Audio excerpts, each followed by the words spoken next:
Hey everybody, Dr. Mark Arcuri in Santa Fe, New Mexico, back in Santa Fe this evening, this Wednesday evening. I had intended to send this video last week from Maui. Maui was an amazing experience. I absolutely recommend it to anyone who hasn't been to the islands yet. But I intended to wrap up Paradise Rediscovered in Maui, where Paradise Rediscovered was born. But the universe did not have that in the cards. If any of you saw the video that I did post last week during the week, I think it might have been on probably Thursday morning. I don't remember. The stream was just choppy at best. It was not a good experience, and I did a quick short video just to say hi. But I knew that Wednesday evening, so we didn't bother doing a video on Wednesday evening. So this is the wrap up tonight for Paradise Rediscovered, Chapter 12, which is entitled Change. Moving on, dot, dot, dot. And the dot, dot, dot's important because there's much more to come. The book may end, but the journey is only really just getting started. And it's your opportunity to really allow the authentic self that you've worked so hard over the past 12, 11 chapters of the book to get to know, to allow that authentic self, the authentic you, to take hold and to guide you as you go through the rest of your life. But it's not that easy. You would think it would be. And why is that? You would think that if you've worked so hard at getting to know yourself, you've surmounted the challenges in your life, you've taken the clues that you've gotten in those processes to rediscover who you really are, you've put it all together, you've got that puzzle in front of you, you've got the picture. Then you get there and you're like, uh-oh, I don't know what to do to make these changes stick. I know who I am, and I can approach things differently now from that informed place and really feel authentic about myself. But those changes are really hard to implement, and that's just the way it is for all of us. I think it's truly for all of us. Um, Something gets in the way, and it's something that I've mentioned before. We've talked about the need to kind of shake up the system a bit and find a new balance and then find a way to let that balance take hold. And it really does come down to the answer to the question of why it's so difficult to create and sustain change. The answer is very simple. It goes back to physics, a simple physics equation that we like, our universe likes, our bodies like, our minds like, everything about us like, our spirit likes. Homeostasis, it likes a balance. And even when things are in disarray, in general, there's a balance about it. Unless things change, in which case disorder is created, things are in balance, even if we're not happy with how things are. And when we do anything to disrupt that balance, the natural order of things, the natural, what's the word, push or pull, whichever you choose, is to restore that balance in whatever way possible.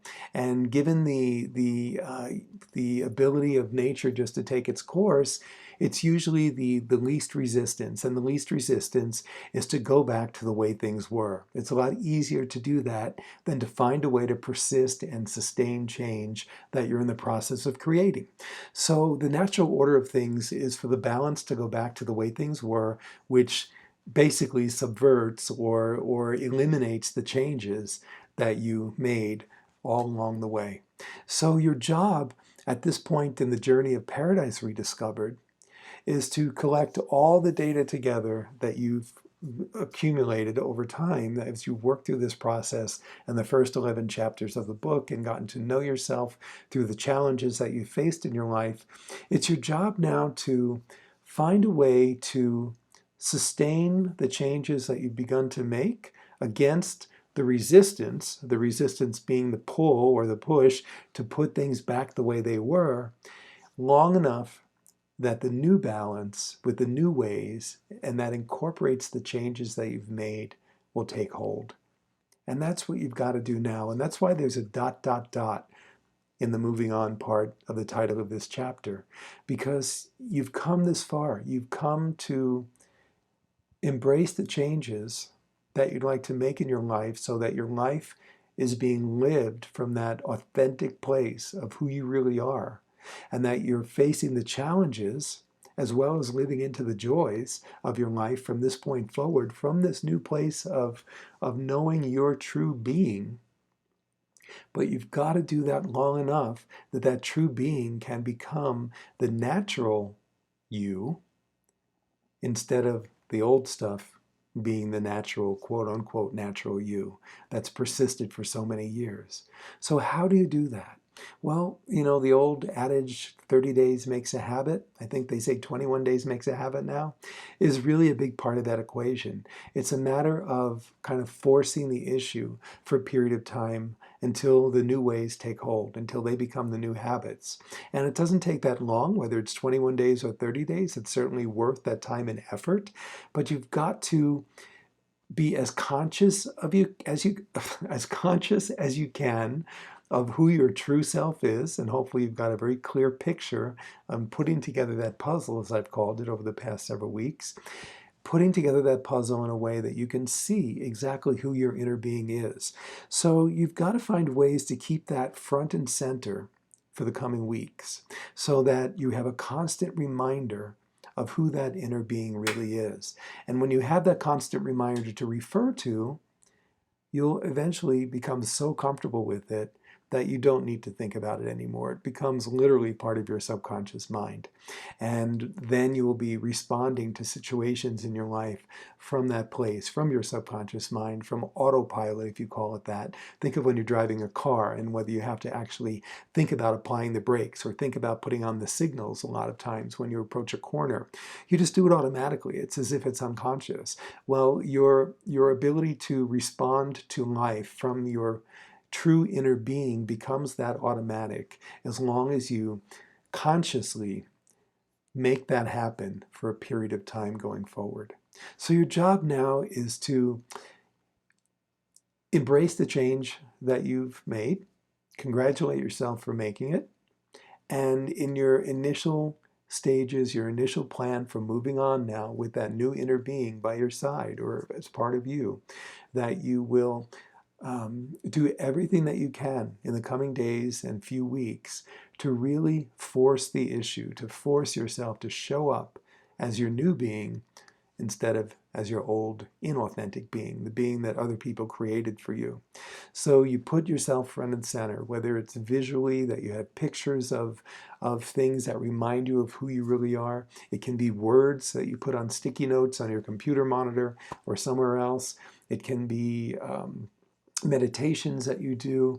It can be other ways of practicing mindfulness in a way that really, really keeps you in touch every day, at least for a little while, with who you really are. It's those kinds of activities that will allow you to kind of persist and exist as your true inner being during this transition period where you have to sort of put yourself a little bit aggressively, I'll say assertively, maybe a little bit aggressively, front and center as you deal with what comes up in your life in the next few weeks. So that's what I want you to practice this week. And I want you to let us know what your challenges in doing that are. You're going to find yourself slip back on some days, and that's totally fine. There's nothing wrong with that.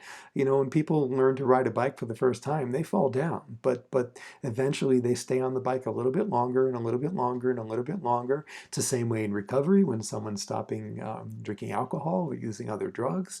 They have slips. They fall off the wagon. Is that what it is? Yeah. They fall off the wagon occasionally, but they get back up. The goal is to stay up longer and longer, not to worry about how many times you may fall back. But as you do that, you're constantly taking those steps forward. And as you do that over time, those periods of time that you're on the wagon, when you're being your true self, you're being the person who's acting out of your authenticity, will indeed become longer and longer to the point where you don't have those fallbacks anymore and you don't even have to think about it. You've literally taken on a new identity, the identity that you knew when you were first born, that quickly got deprogrammed out of you and brought you back to a place now of where you can reclaim that, be who you really are, and live life to your fullest potential and joy and happiness and impact on other people that you come across and even impact on other people that you don't come across, because by impacting the person next to you, you're impacting how many other untold numbers of people who that person may impact a little bit differently because of how you interacted and impacted them. So think about the magnitude of the changes that you've made the past 11 weeks and going through this process of Paradise Rediscovered, the magnitude of the changes that you've made in yourself. Be conscious of the need and desire to sustain those changes now long enough that they become automatic, where you don't have to consciously think about them all the time, maybe once in a while, but by and large not. And think about, as your motivation perhaps, the magnitude of how that new you or new old you is going to impact other people and the world and the universe around you. It's an enormous responsibility. I put that up in a photograph from Maui on Instagram and Facebook this week. A quote from Paradise Rediscovered, the upcoming book, about how it may seem like an enormous responsibility to live from that place of authenticity and who you really are. And it is an enormous responsibility. But the payoff and the benefit to yourself and to those around you is far, far, far exponentially greater than that responsibility will ever be. It's a small challenge, price to pay, whatever you want to call it, for the benefits that you will reap and that the universe will reap from you as well. I had also said in that quote, or maybe another one, I don't remember, that the universe cannot be its fullest potential unless you are your fullest potential, because you are part of the universe and you're one with the universe, and everyone else is part of the universe and one with the universe. So in being connected with that oneness, there's no way that you can possibly make changes for yourself without having an enormous impact on everyone else on this planet. So keep that in mind. Let us know how it goes this week. This is really a pivotal point now that you've done the work, and now the work is to sustain the work long enough for it to become automatic. Let us know in the comments below, whether you're on facebook.com/Dr. Mark Arcuri or drmarkarcuri.com on the video archives tab that you'll find under resources on the menus. Over on Instagram on some of the postings that I do that are not as long as this video, but other things. Let us know your comments and experiences so that we can continue to nurture ourselves and each other through this process and get the inspiration that we need to really persist, to resist initially the pull and the push back, and to persist in our moving forward in our newfound sense of who we are. So that's what I'm going to ask you to do tonight. I so appreciate these past 11 weeks and now the 12th week of working with Paradise Rediscovered. I hope that when the book comes out, when we announce that you'll be interested to grab a copy or get the ebook or when it comes out as well, which will probably be about the same time, and also with the e-course that we'll put together at that point. And really enhance that process. And when we get the e-course going, then of course you'll have a forum for ongoing discussions with other people. But for now, feel free to do that over on facebook.com/Dr. Mark Arcuri. Alrighty, thank you so much. It's been a blessing to present this new book of mine for the past 12 weeks, and I hope it's inspired you to reconnect with who you really are and find that authentic part of yourself and live your life forward no matter how many years you have left, no matter how many years you've not been doing that before. Do it from one day at a time, moving forward, and you will absolutely change the world along with your life. Thanks so much. Blessings, gratitude from Santa Fe, New Mexico this evening. Looking forward to hearing from you and to continuing this conversation. Good night.